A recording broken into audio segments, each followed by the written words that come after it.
밤하늘의 별을 보며 우리는 왜라는 질문을 던질까요?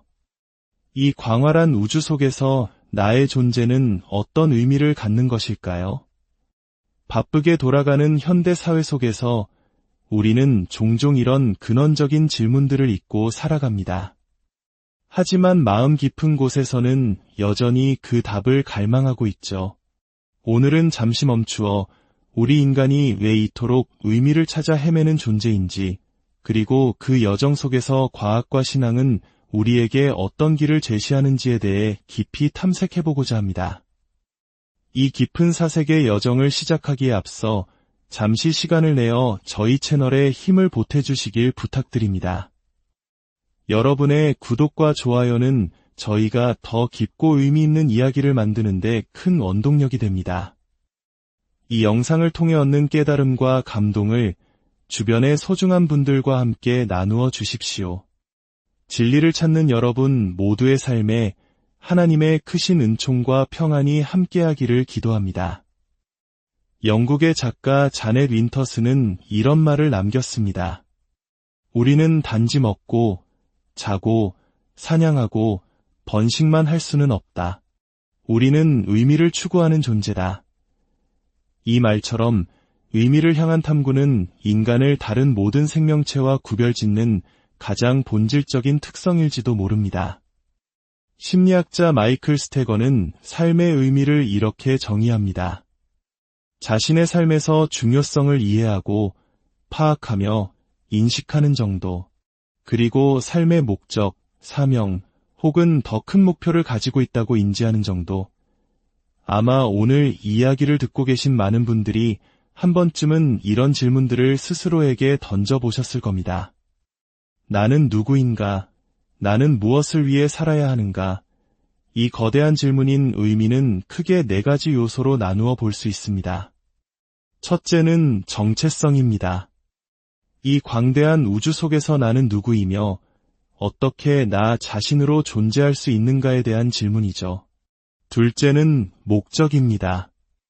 내가 어떻게 여기에 오게 되었는가 하는 기원의 질문을 넘어 내가 여기에 있는가 하는 존재 이유에 대한 질문입니다. 셋째는 효능감입니다. 나는 이 세상에 어떤 변화를 만들 수 있는가? 내 삶이 무언가 긍정적인 족적을 남길 수 있는가에 대한 희망입니다. 그리고 마지막으로 가장 중요할 수 있는 가치, 즉 자존감의 문제입니다.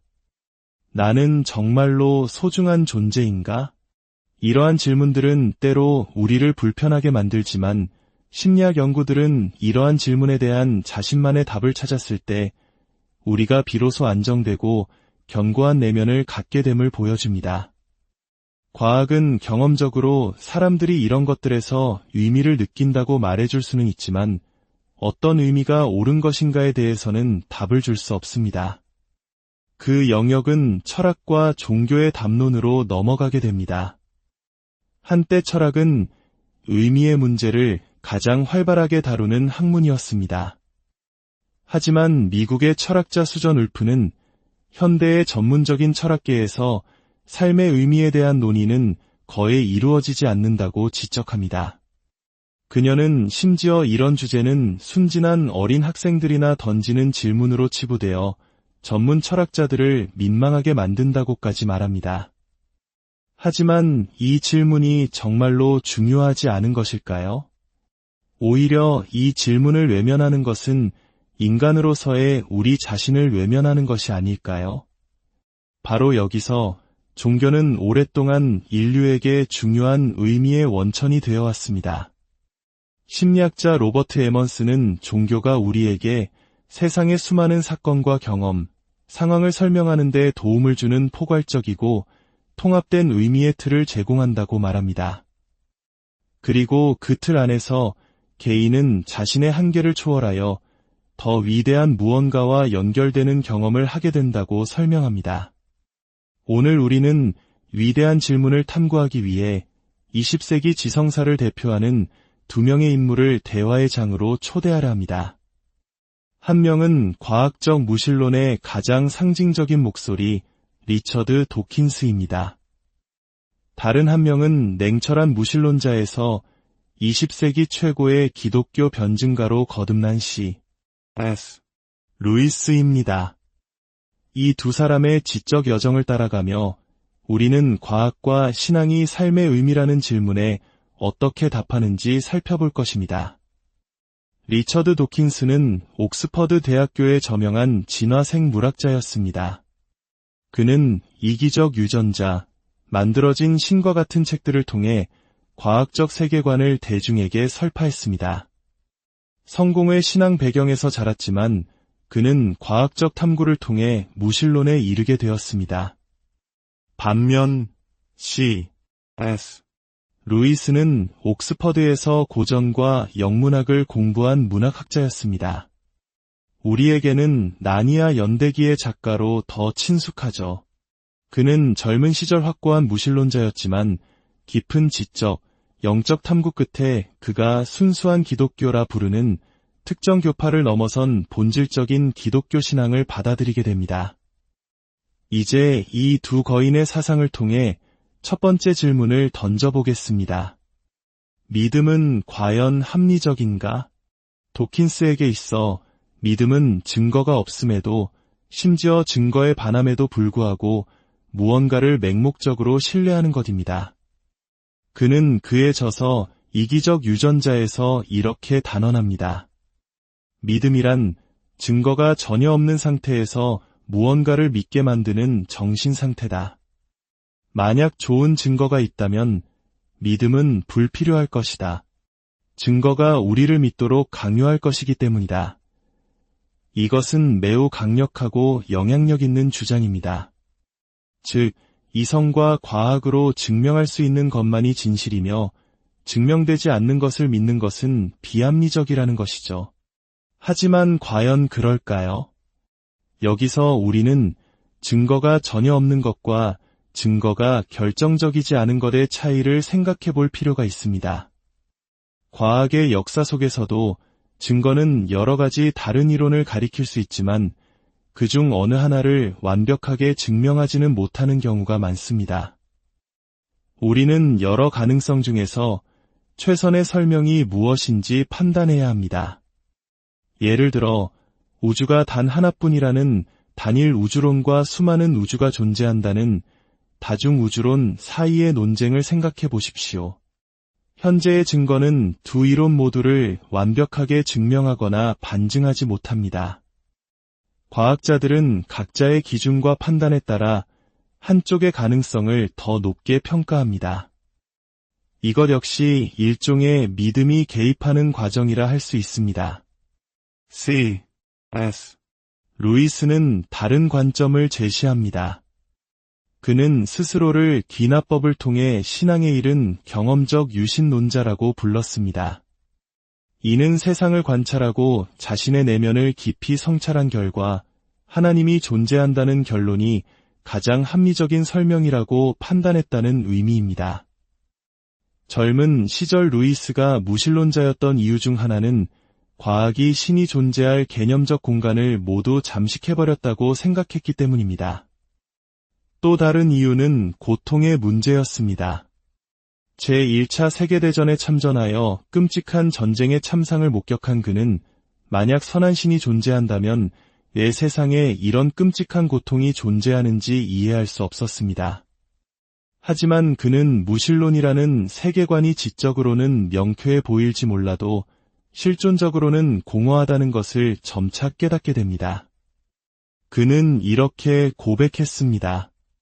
한쪽에는 시와 신화라는 수많은 섬이 있는 바다가 있었고 다른 한쪽에는 얄팍하고 피상적인 합리주의가 있었다.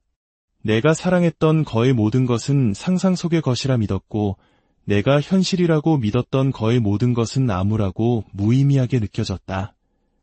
루이스는 결국 기독교가 단편적인 교리들의 집합이 아니라 세상과 인간을 가장 잘 설명해주는 거대한 그림이라는 것을 발견합니다. 그것은 마치 세상을 더 선명하게 볼 수 있도록 해주는 렌즈와도 같았습니다.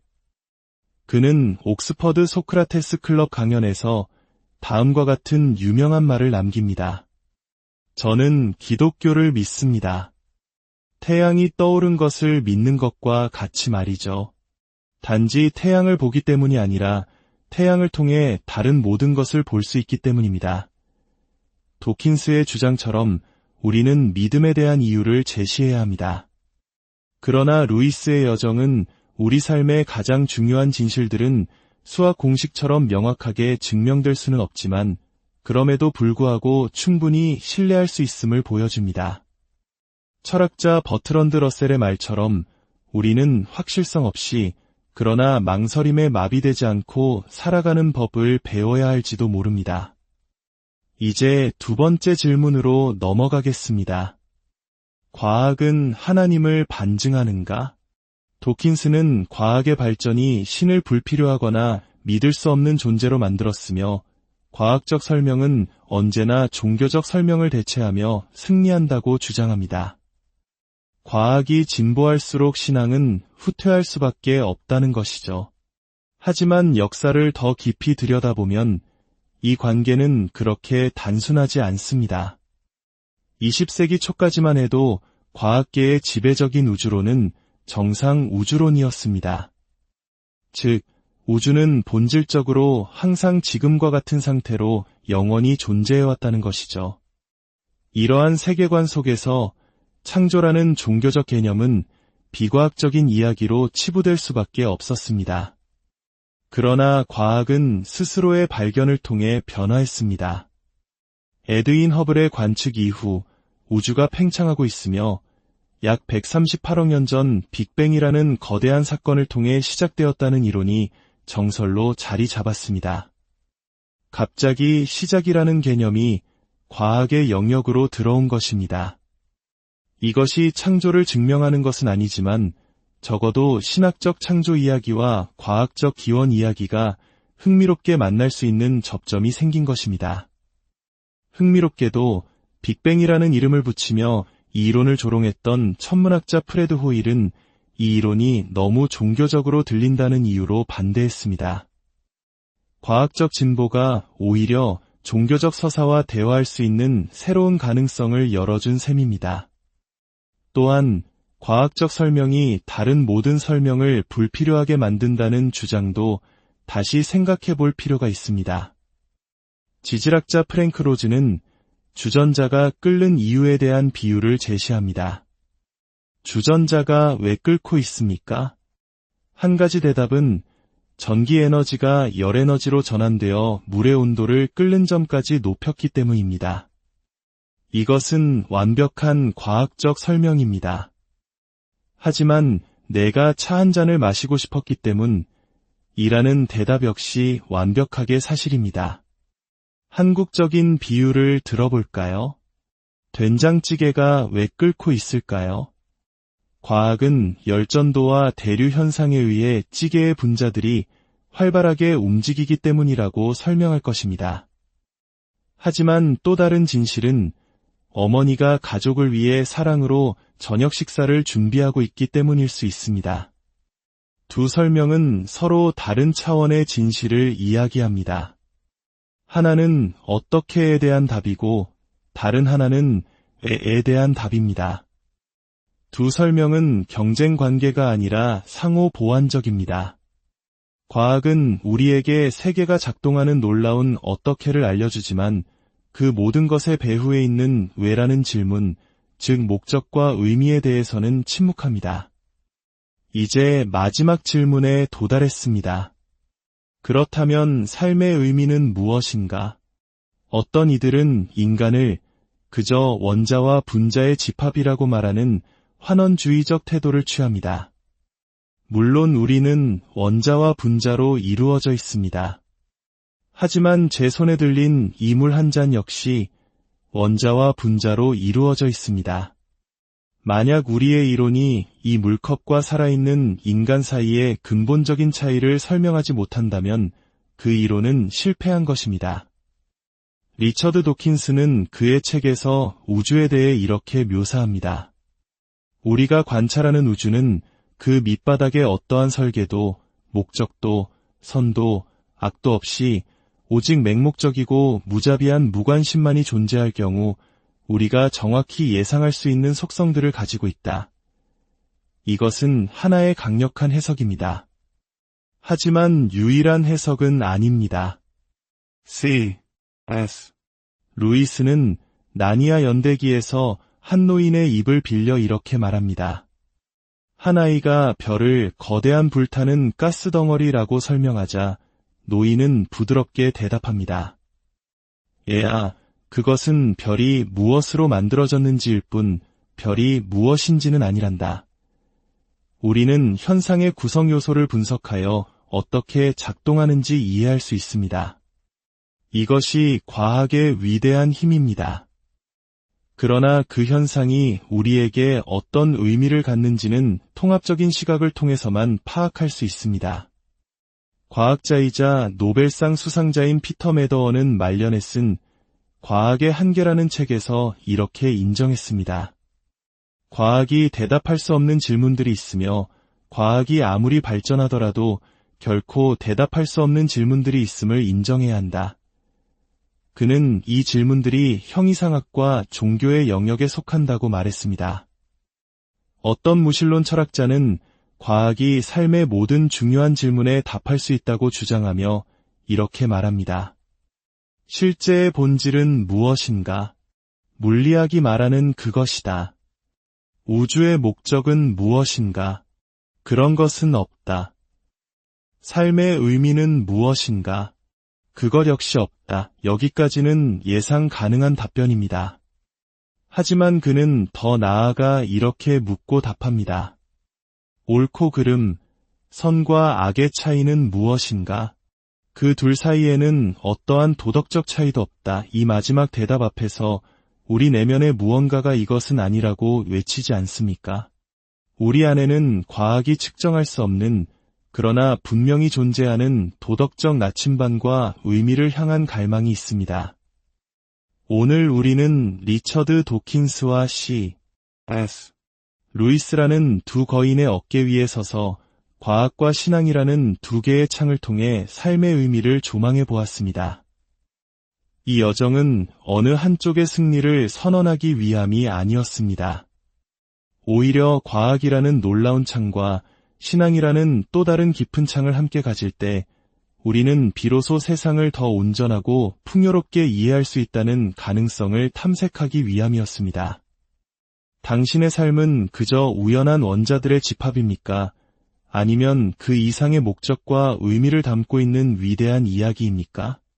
이 질문에 대한 최종적인 답은 다른 누구도 아닌 오직 당신의 마음속에서만 찾을 수 있습니다. 진리를 향한 여러분의 모든 여정에 하나님의 깊은 평안과 지혜가